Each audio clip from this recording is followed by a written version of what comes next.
Baik, perkenalkan nama saya Mas Albis, saya dari kelas TRD 6B pagi dengan NIM 4242201047. Baik, pada video kali ini saya akan menjelaskan atau mempresentasikan hasil pengerjaan asesmen akhir semester saya untuk mata kuliah kecerdasan buatan atau AI.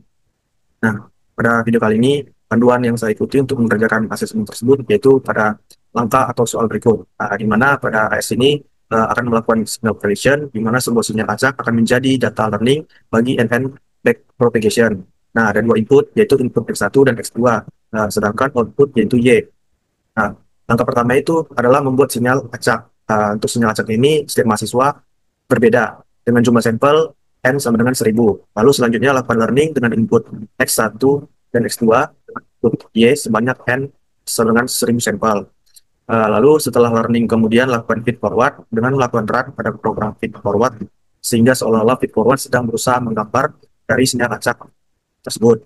Nah, lalu melakukan analisa dan evaluasi seperti mengubah jumlah repost, learning rate, dan lain sebagainya. Nah, mungkin pada video yang akan saya jelaskan itu akan fokus pada bagian D, yaitu melakukan analisa dan evaluasi seperti mengubah jumlah reports, learning rate, dan lain sebagainya. Mungkin mengubah juga pada bagian hidden layer. Lanjut kita ke pemrograman untuk melakukan signal prediction. Saya menggunakan pemrograman Python, di mana saya membutuhkan beberapa library sebagai berikut. Nah, kemudian pada pembuatan ini saya akan buat beberapa tahapan, di mana tahapan pertama itu saya membuat sinyal acak dengan sinyal acak itu 47 sesuai dengan NIM saya, lalu N sama 1000 di mana N sama 1000 sesuai dengan instruksi soal, lalu input X1 dan X2, lalu Y sebagai output. Nah, kemudian menggabungkan antara input 1 dan input 2 seperti function berikut. Lalu langkah kedua itu saya men-split data training dan data testing. Dapat dilihat sebagai fungsi function berikut, di mana testasnya itu saya menggunakan 0,2 dan dengan random state itu 42. Nah, ini merupakan set dari parameter NM propagation, di mana saya menggunakan jumlah input pertama itu untuk perjuangan pertama ini yaitu 1000 dengan learning rate 0,01 dengan hidden layer 50. Kemudian saya membuat model neural network dengan MLP reflexor sebagai berikut. Lalu saya mentraining untuk langkah yang kelima.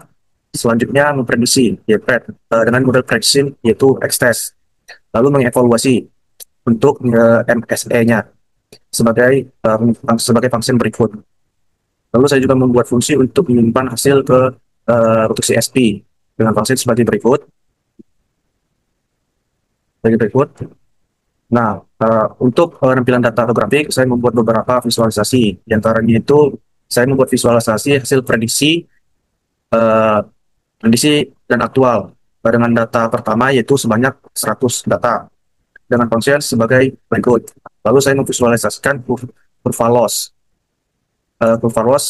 selama training sebagai function berikut. Lalu saya juga memvisualisasikan pengaruh input X1 terhadap Y dengan fungsi sebagai berikut. Dan saya juga memvisualisasikan pengaruh X2 terhadap Y. Dapat dilihat fungsinya sebagai berikut. Kemudian saya juga untuk memperjelas keseluruhannya, saya memvisualisasikan membuat visualisasi 3D, yaitu untuk input X1, X2, dan juga untuk Y. Dapat dilihat fungsinya sebagai berikut. Nah, lalu kita lanjut ke hasil eksekusi program yang saya buat.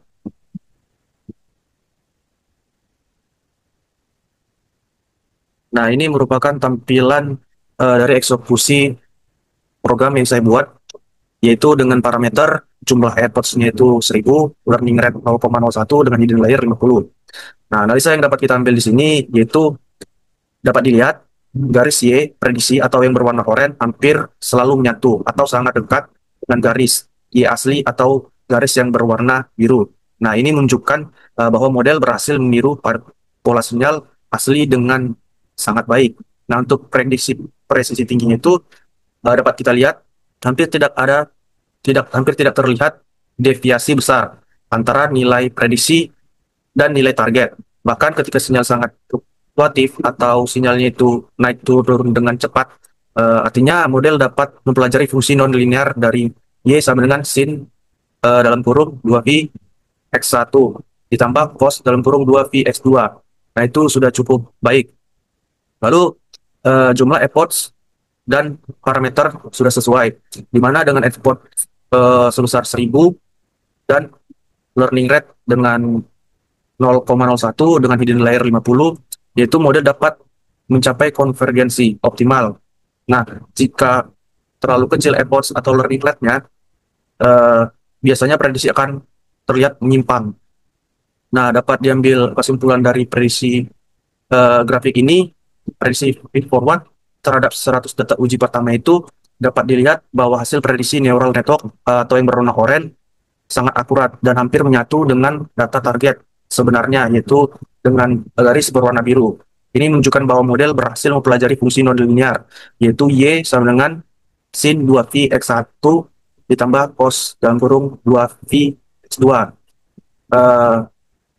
Secara efisiensi, konfigurasi jaringan yang digunakan dengan loss kecil dan grafik prediksi yang presisi, model dapat dikatakan telah mencapai performa yang sangat baik dalam memprediksi sinyal acak. Nah, di sini juga ada saya menampilkan kurva loss selama training. Analisa yang dapat kita ambil dari sini yaitu untuk awal trainingnya itu dengan efforts dari 0 sampai 30, loss grafik loss turun sangat cepat dari sekitar 0,45 ke 0,1. Nah, ini menunjukkan bahwa model langsung menangkap pola dasar dari data dengan cepat. Lalu untuk middle trainingnya itu dengan efforts-nya itu di 30 sampai ke 90, terjadi plateau sementara, loss stabil di sekitar 0,08 sampai 0,1. Setelah itu loss kembali menurun tajam, yaitu penyusuan bobot lebih halus atau fine tuning. Lalu untuk akhir training itu dengan effort 100 sampai 230, loss menurun hingga mencapai mendekati 0. Model konvergen dengan baik. Artinya proses belajar sudah selesai dan hasilnya stabil. Berdasarkan kurva loss selama training, model menunjukkan performa pelatihan yang sangat baik. Penurunan loss terjadi dengan cepat di awal, diikuti dengan fase fine tuning dan akhirnya mencapai konvergensi pada nilai loss yang sangat rendah, mendekati 0. Nah, ini merupakan ilustrasi visual dari hubungan input X1 terhadap Y dengan hasil asli dan prediksi. Nah, dapat dianalisis dari sini yaitu pola Y terhadap X1 atau input X1 tampak bergelombang, yang wajar karena fungsi target yaitu Y sama dengan sin 2V(x1) tambah cos 2V(x2) terlihat gelombang sinusoidal pada titik terutama efek sin 2V(x1) terhadap Y. Nah, untuk prediksi Y-nya itu sangat mendekati Y asli. Titik-titik merah dapat kita lihat di sini, titik-titik merah atau Y prediksi menyatu rapat dengan titik biru atau Y asli. Ini menandakan bahwa model mampu menangkap hubungan antara X1 dan Y1 secara akurat. Nah, untuk sebaran datanya itu bersifat acak, di mana karena X1 bersifat acak dan X2 juga mempengaruhi Y. Sebaran data agak berisik dan tidak halus sempurna, namun tetap terlihat tren sinus dan prediksi mengikuti dengan baik. Nah, saya juga menampilkan visualisasi hubungan antara input X2 terhadap Y atau hasil dan prediksi. Dapat kita lihat bentuk kurva yang ditunjuk oleh titik-titik biru atau Y asli menunjukkan pola U, mana ini khas untuk fungsi cos dalam kurung 2V(x2) karena nilai cos berosilasi dari 1+1 sampai -1 seiring perubahan X2 dari 0 ke 1. Dapat kita lihat juga titik merah atau Y prediksi hampir tumpang tindih dengan titik biru. Ini menunjukkan bahwa model berhasil memahami kontribusi X2 terhadap Y, meskipun nilai Y juga dipengaruhi oleh X1. Nah, ini merupakan juga visualisasi 3D dengan X1, X2, Y asli dan prediksi. Nah, ini yang dapat kita ambil atau analisis dari sini yaitu titik-titik biru atau Y asli membentuk permukaan gelombang sinus kosinus sesuai fungsi. Ini mencerminkan gabungan pengaruh X1 dan X2 secara nonlinear terhadap Y. Nah, untuk titik prediksi merah hampir menyatu dengan asli, yaitu titik biru. Titik merah diprediksi berdekatan dan menyatu dengan titik biru di asli. Artinya, model mampu mempelajari hubungan X1 dan X2 secara kompleks dan akurat.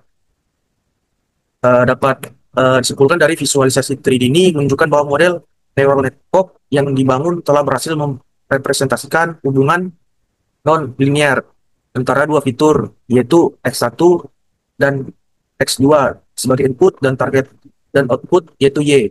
Titik-titik hasil prediksi merah berada sangat dekat dengan titik target biru atau asli, menandakan bahwa model dapat melakukan prediksi akurat secara spasial dalam ruang fitur 3D. Nah, untuk melakukan perbandingan yang saya untuk dapat melakukan melihat perbandingannya itu yaitu saya akan mengubah di bagian parameter. Nah, untuk parameternya itu saya mengubah jumlah efforts, learning rate, dan hidden layer, di mana jumlah efforts itu saya ubah menjadi 100, learning rate-nya saya ubah menjadi 0,001, dan hidden layer-nya itu 10. Nah, berikut hasil eksekusinya.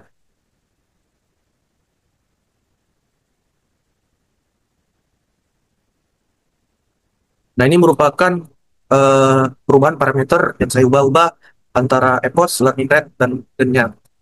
Nah, dari gambar grafik ini dapat dianalisis bahwa kurva Y prediksi atau dengan yang warna oranye terlihat tidak mengikuti pola fluktuasi dari eh, garis Y asli yang berwarna biru. Pola prediksi terlalu rata, cenderung mendekati nilai nol terhadap beberapa deviasi antara prediksi dan target asli. Menandakan underfitting jumlah effort 100 tidak cukup untuk mempelajari pola kompleks Y sama dengan sin 2V(x1) tambah cos 2V(x2).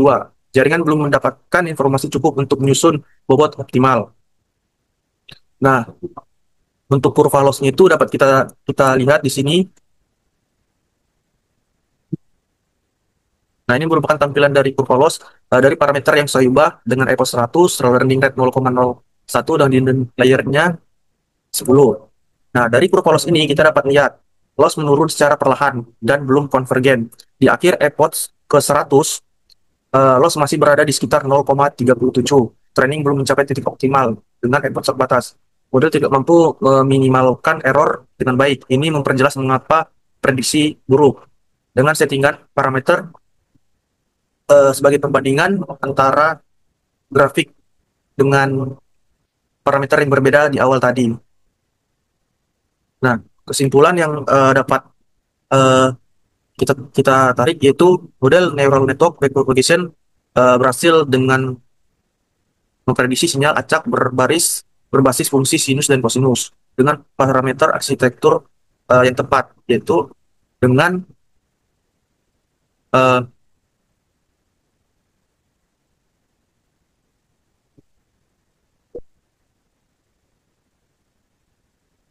dengan jumlah pot itu 1000, learning rate 0,01, dan hidden layer 50 sudah memprediksi dengan sangat akurat. Jadi, sekian penyampaian atau penjelasan asesmen akhir semester yang saya buat, kurang lebihnya mohon dimaafkan. Terima kasih.